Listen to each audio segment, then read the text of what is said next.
Hello and welcome back to the Game Room. You know what I love? Video games. You know what I love talking about? Games. And it seems like a lot of people these days who cover games seem to hate them. Or at least the people who play them. Well, that's not me, and that's not the 1,637 of you beautiful people checking out this video here today. I want to give a thank you to everyone who checked out my Twisted Metal review. I don't typically do much in the realm of television. I'm hoping to change that. Unfortunately, it's going to start with the new Wheel of Time Season 2, so look forward to that later this month. I might do a recap of the first season just to go over, because as a big fan of the books, wow, there's a lot wrong with the show, and I can't not talk about it. But that's not why you're here today. Why you're here today is I have a wife who is not a gamer, but she plays a lot of games with me, or at least sometimes plays a lot of games with me. And I thought it'd be fun to go over all the different various games we've played over the years, some of which you may not think would be very good for a non-gaming partner, but all of them I think are pretty decent. So if that sounds interesting to you, let's check it out. There's a lot of games out there, some of which you've never even heard of. That's where I come in. My name's Luke. I've been playing games since the age of 2, and I have no life. This is my game room.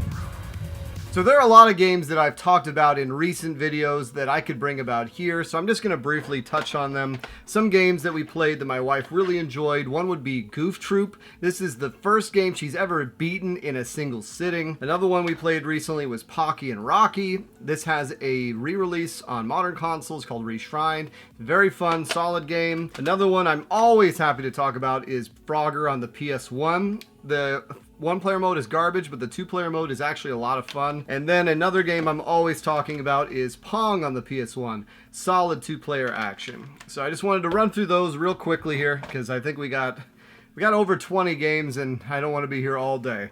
But let's start off with the first one, which is a game that it's not a two-player game, but you can play it with a second player. It's a re-release of a game that came out on the Sega CD, and that is the legendary Night Trap.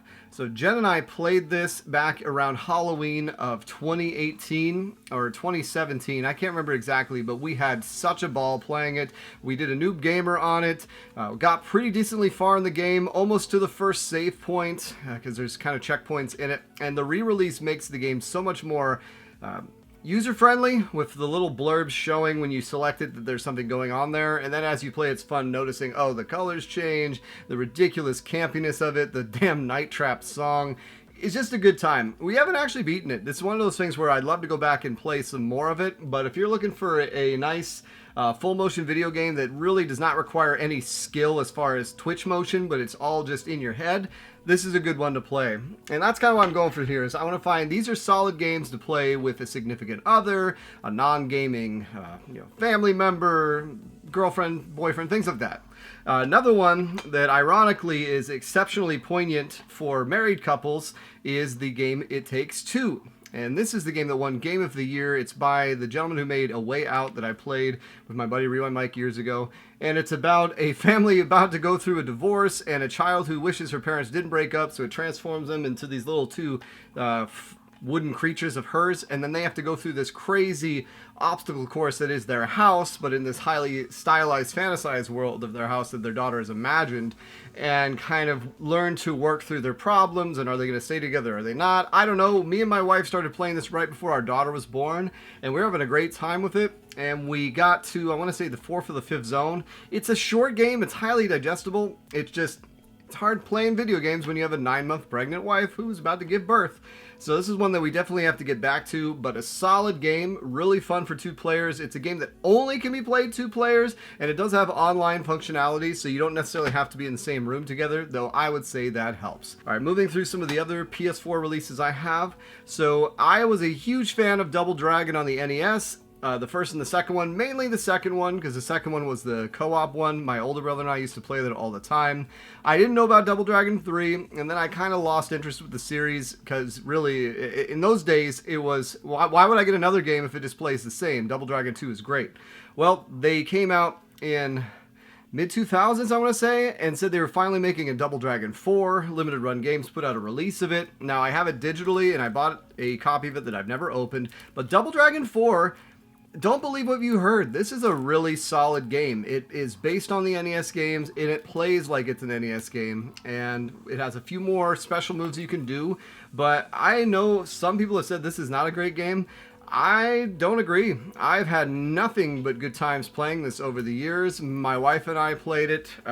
She even helped me out with the review, and we had a great time playing it. Another solid 2-player experience that you guys should check out. Now, here's one that was surprising. This is a game that my wife bought on a risk, so she doesn't do this that often. In fact, there's another video idea we have where we're going to do a video talking about games she's purchased me. But this is a game that she bought on a recommendation of a game store clerk, and I was on the fence about if I wanted it or not, and she just took a risk, bought it, and that is South Park Fractured But Whole.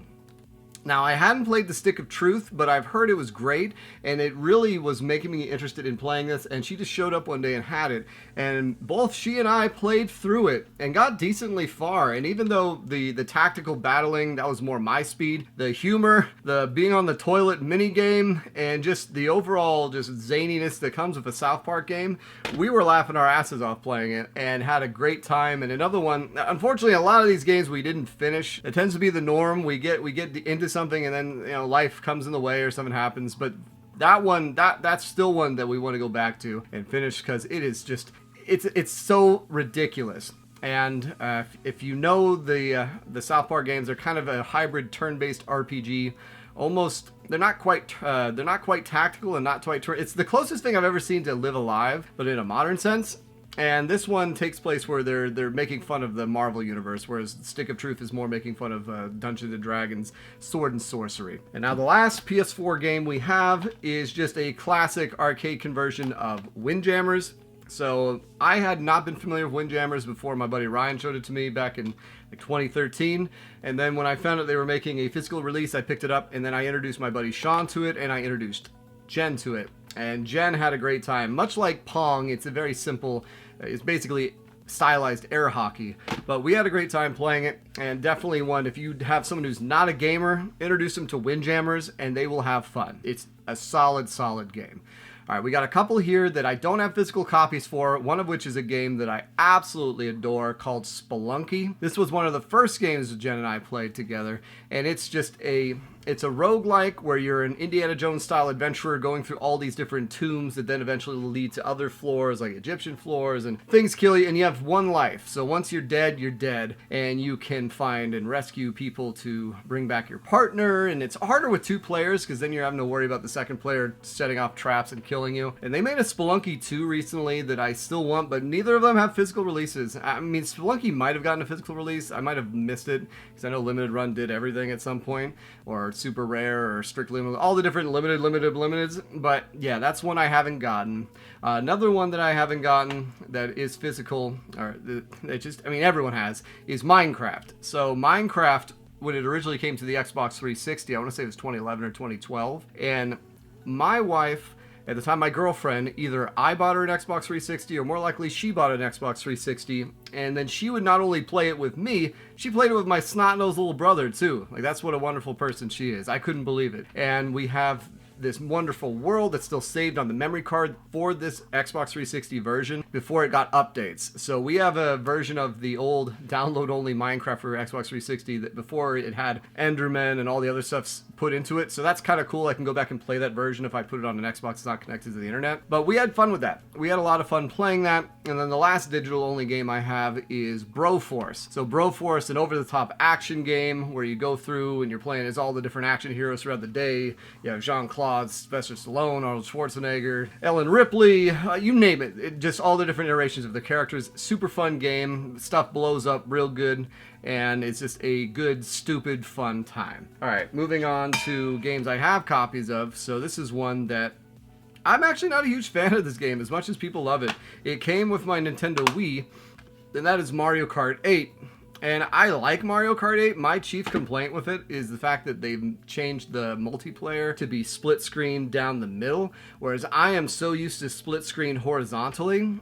And I don't know why they did this change, and I don't know why it bothers me so much, but I literally feel like I have blinders on whenever I play it. And this isn't the only game that does this. A lot of games do this now with their split screen, and it drives me nuts. I don't know what it is. I'm a product of my time. We always had split screen horizontally, so it's really weird having my peripheral vision cut off like that instead of having more depth of field. And that's the main reason why I haven't really been able to get into Mario Kart 8 all that much. Even Mario Kart 8 Deluxe, still, it's maybe if I had a second copy, we had our own TVs, but still that kind of defeats the purpose of the couch co-op. And another fun game we had on the Wii U, which does have a Switch port as well, was Captain Toad Treasure Tracker.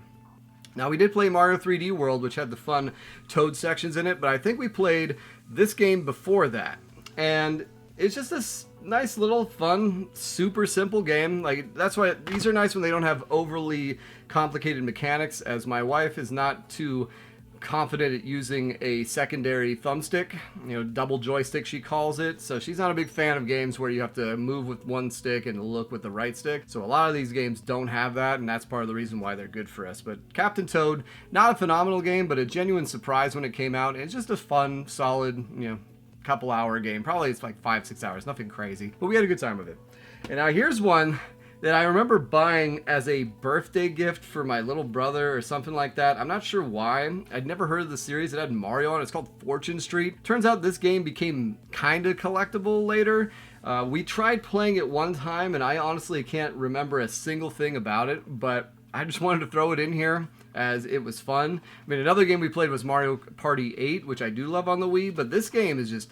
Let me know if you have any... I think this is a series in Japan, but I can't make heads or tails of anything with this damn game. And we were playing it, and just after we stopped playing it, we're like, wow, I'm sorry we got you that game. That was a mistake. All right, moving on to Switch releases. So one of the games that helped my wife, who has big anxiety flying, helped us get to our honeymoon in Hawaii, was a game called Super Mario Party, which is by far not the best Mario parties, but is a solid one. My big complaint is that it requires you to use the damn joysticks as your controllers. So even if you have multiple controllers, it requires you to use the joystick, which is stupid. I don't know if the newer Mario Party on the Switch makes you do that too, but this is just, it's Mario Party. It's 4 different maps. There's not that many. It's kind of a stripped down version. When they first came out, they didn't even have online capabilities to play the actual boards, which I know they came out with later. But fun game, another one, wife approved, and I think you guys should check out. All right, now here's one that's surprisingly a competent game that my wife absolutely loves, and that is Streets of Rage 4. And I know she likes beat 'em ups, but man, did she take to this game, and probably she probably likes this game more than I do. Like, she really enjoyed it. Now, we haven't tried the DLC for this yet, but we got pretty damn good with this. We beat it on normal mode, we beat it on hard mode, and I believe we were even working through it on extra hard mode or very hard mode or something of that nature. I can't remember what it was called, but still Streets of Rage 4 is a beat 'em up. You can play as all different characters from the previous games. There's even unlockables of the kind of 2D sprite looking characters, but it's just a solid beat 'em up, one that really we haven't seen all that much. I mean, unlike Double Dragon 4, which really played like an NES game, Streets of Rage 4 really introduced some mechanics that made it not evolve as much as it could, but added some nice nuance that was new to it. Like the fact that you could use your special ability, and instead of losing your life automatically, you then cut some of your life that you could then, by not getting touched, earn that life back. Almost like in Bloodborne, how you have the risk-reward meter, or the risk-reward of doing stuff like that. And it was a nice change and a super, super fun game. All right, now here's a game that's not incredible, and that is Jeopardy on the Switch. So yeah, it comes with Wheel of Fortune as well. These are dirt cheap games. I'm sure Wheel of Fortune's interesting. We had a lot of fun with Jeopardy, but then we found out Jeopardy had a dirty little secret where if you buzz in with the first controller, so whoever's player 1, their buzzer will get priority over player 2, and then it will give you an option of 3 different choices. So you can just pretty much, if you're player 1, hit it and then guess. And it's pretty easy to figure out what the answer is, especially when there's not that many categories in the long run. So when we were first playing it, I was just destroying her, and she was like, my button's not working. I'm like, oh, please, your button's not working. More like your brain's not working, mate. But then we switched controllers, and then she was destroying me. And unfortunately, that killed our enjoyment of playing that game. Now, another one that is also a game style thing compilation is Trivial Pursuit, which I'm a big fan of the board game Trivial Pursuit. And this also comes from Monopoly and Risk. I haven't tried those out, but as far as Trivial Pursuit goes, it doesn't play exactly like the old school board game. It's more of a game show, but it works. It works for a video game, and you can have computer controlled characters, you can have just human controlled characters, and it's better than Jeopardy. It's better than Jeopardy. And all these games are out within the last few years, so the categories aren't super dated. It's not like going back and playing Trivial Pursuit from the 90s where it's asking you about stuff from, the Cold War. This is going to be a lot more current than that. All right, now another fun game that's a arcade conversion is Killer Queen Black.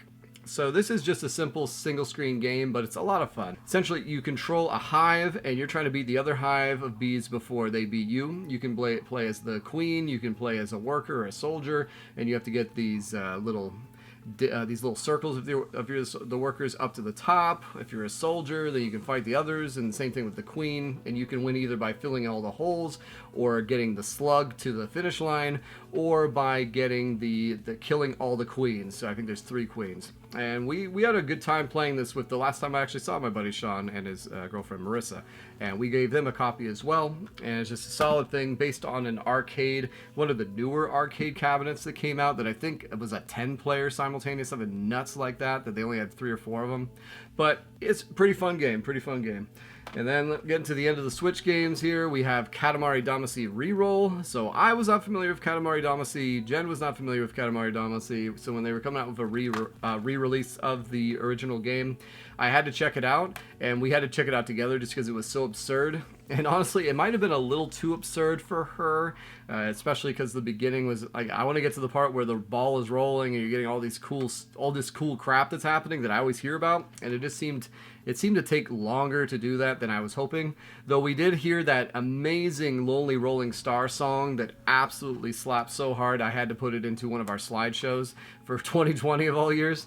But another one, it'd be fun to go back and check out again. And I think they even re-released one of the other games too.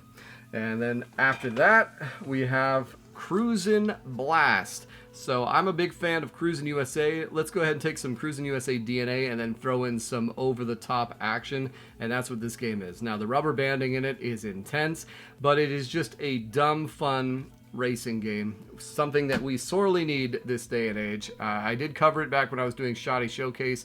You can find this game pretty cheap too. I've seen it regularly go on sale for $20, things of that nature. Like this game and Horizon Chase Turbo, if you're looking for racing games that aren't gonna make you feel like you have to be a real mechanic to enjoy it, or some sort of gearhead, check those out. And definitely this one if you're playing with a second person. And then lastly for the Switch, I have to talk about Animal Crossing New Horizons. So this was actually something I bought for Jen once the pandemic started, and she had a much better time with it than I did. I liked Animal Crossing back on the GameCube, but I've never been able to get back into it since then, and that game was no exception. She had a good time though. She was enjoying it, although Tom Nook towards the end started getting her irritated, and I think she eventually lost interest as well. But that's still a solid game for you to check out with someone who's not a real gamer. Sorry, hun. Now here's one that... Here's one that was a surprise. So the Telltale games really came out of nowhere. At least, I mean, not out of nowhere. They had the Jurassic Park and the Back to the Future, but when they did Walking Dead, everyone took notice. And then the follow-up to that was a game called Wolf Among Us, which was based on, I think it's a comic series or a graphic novel or something of that nature, about sort of Disney characters, but in a real gritty crime type setting. And you play as Bigby Wolf, who I think is supposed to be the big bad wolf. And you have Cinderella in it, and Little Mermaid. And like in this world, it's, the princesses are being whored out. The crooked man is this evil conglomerate, and then you have to find out who murdered these people. The Beast and Belle. It's all over the place. Like it's definitely not a Disney Wonderland, more like the Brothers Grimm, but it is fun. And me and her played through it, and she did her own playthrough. And somehow, when she got to the end, she got the option to rip off the main villain's head with her bare hands. And she chose to do that, and it was glorious. One of the absolute best gaming memories I could think of was her doing that, and it'd be like, yeah! It was incredible. But we had a lot of fun with that. When they announced they were making a sequel several years back, we were looking forward to that. But then the company went under, and then it's coming back. It's not. I don't know. I think it's coming back. I think they're making Wolf Among Us 2. But another game on the Xbox 360 era, which was L.A. Noire. Now, Jen didn't really play this, but we had a joke where every time we would have to go and talk to witnesses or give bad news or let some husband know his wife was dead or vice versa, we'd have to bring Jen in, and then we would give her the controller, and then she'd be the one to sit down and have to tell the person, oh, sorry, your loved one is gone, or, you know, the section where you have to, when you interview people, you get options to talk where you can doubt what they say, you can confirm what persuade, things of that. So we would let her do those sections, and then we would take me and my older brother were playing this, and then we would play the action sections after that. And that was always just a fun time with that. And then moving on to more of the retro stuff. So a game that we really enjoyed that I was surprised we had such a good time with was Tecmo Bowl. I didn't play much Tecmo Bowl, but I've heard a lot of good things about it over the year, and even seeing that there's a mode where you can literally just do coaches mode where you put in commands and the game kind of plays itself. And we've done this a few times, and she's actually whooped my ass on it a couple of times, which I was not happy about. But hey, it happens, and she enjoyed it. And it's funny how the teams are just named San Francisco or Oakland, or, you know, it's before they actually had real licensed teams. But it was a good time. And another NES classic that I mean, you got to play this. You can play this with anyone, especially if you use the 30-man code, is Contra. You have to use the 30-man code if you're playing with someone who doesn't know it. Is Contra. And the nice thing is even if they lose all 30 men, they can take a life from you, too. And then the fun keeps rolling. And we've always had a great time playing this game. It's one of our... you know, one of the more gamer games that she has played and had a good time with. And another one that was a surprise that I found out about this, God, I think I was doing my video on my childhood collection, or I was just trying it because we had a copy, we had a loose copy and an actual box copy, and that's Double Dribble. And, you know, it's made by Konami, so it should be quality, but I was surprised at how fun it was. So we had played NBA Jam back in the day. In fact, that's what I should talk about too. We played a lot of NBA Jam on the Xbox 360. A lot of fun stories with that too. But put in Double Dribble, and me and her had an excellent time checking it out. It actually was a lot more fun than I thought it would be. And it's funny, I always thought, because Double Dribble's a cheap game, it's everywhere. It's funny, you think these sports games aren't going to be that good, but when you actually give them a shot, they can be a lot of fun. And then, of course, you can't talk about two-player games, or games you can play with people, if you don't mention the GOAT, Super Mario Bros. 3 on the NES. This is an absolute classic. Even though you're taking turns, it is so much fun. It even has a little mini game that plays like the original Mario Brothers that you can do, where you can steal the other person's turn or steal their items, or not items, the little icons give you free lives. A lot of fun on that one. We've never, like all these games, I don't think we've beaten Goof Troop, which I barely even talked about, but I don't think we've beaten any of these games. But another game that actually might be my wife's favorite game she ever discovered through the channel, maybe even more than Goof Troop, which is Back to the Future. Now, I don't know if this is because of the lulz, because people say it's hated, but she had such a blast playing this that it actually made me want to play it and get better at it, to the point that I had such a blast playing it that I beat it and then made a video about it talking about how it's not so bad. And it's funny, she couldn't get past the ice cream parlor. In fact, one of the funnier clips from Noob Gamer is her trying to get in there. She's like, oh, are they going to throw me for the effing door again? No!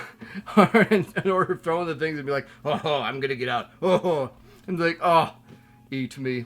And then she gets thrown out the door. So we should try and play it. We actually have tried playing this again, and she still couldn't get past the ice cream parlor. Though she got pretty close. I think she got to around 30. And you got to get through 50, which is kind of insane. Not gonna lie, it's kind of insane.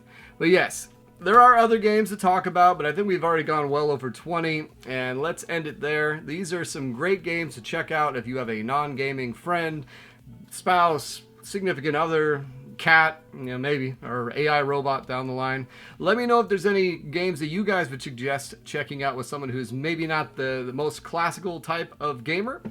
And once again, just want to thank everyone for all the support, all the new subscribers. Welcome. We had some great growth this recent week. Thank you all so much. like I said, we are going to be looking at doing some, you know, I might even do some live streams after the episode's premiere of Wheel of Time Season 2, because it's going to be pretty terrible, at least if it's anything like the first season. But, you know, other than that, I release a new video every Tuesday. I do have a Patreon if you'd like to support the channel more. Otherwise, just like, comment. It's so nice having you guys. And I mean that. It really is, it is the world to me, being able to make these videos and talk to you guys every week. So thank you all so much. It's been so nice getting a hold of you. Take care.